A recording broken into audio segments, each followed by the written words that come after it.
నా పేరు శ్రీరాములు యాదవ్, కొండారెడ్డిపల్లి మాది. గత ఎంపీటీసీగా కూడా పోటీ చేశాను నేను. అయితే మా వ్యక్తి అయిన సాయిరెడ్డి గారు మాజీ సర్పంచ్ అయిన గతంలో మాతోటే పనిచేసిండు. మొన్న ఎంపీ ఎలక్షన్లు అన్ని ఎలక్షన్లలో పార్టిసిపేట్ చేసిండు. ఆయన ఇలా చనిపోవడం దురదృష్టకరం. ఆయన ఏజ్ కూడా 80-90 ఏళ్లకు వచ్చిండు. కొంచెం ముదిమతి తప్పిండు. దానివల్ల మరి ఏ చిన్న దానికి ఆయనకు ఆవేశం వస్తున్నది. మరి ముదిమతి తప్పినాక ఆయన ఏ రకంగా కొంచెం ఇక్కడ ఉన్న సిచ్యువేషన్లని ఆయన ఏ రకంగా తీసుకున్నాడో తెలియదు. ఇక ఇవాళ రేపు ఎట్లుందంటే యూత్ ఉన్నారు కాబట్టి పెద్దగా పట్టించుకోకపోవడం కూడా జరిగింది. ఇక ఆయన చిన్న చిన్న విషయాలకే అదైపోయి ఈ చేసుకోవడం చాలా దురదృష్టకరం.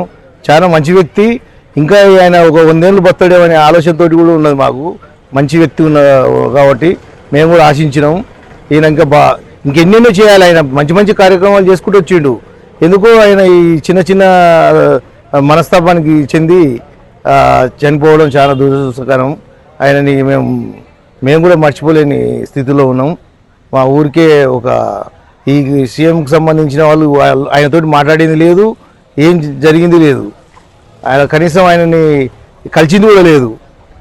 దానికి అలా ఎందుకు వచ్చేసి అయ్యిండు రేవంత్ రెడ్డి గారు సంబంధించి బయట తాకుంది.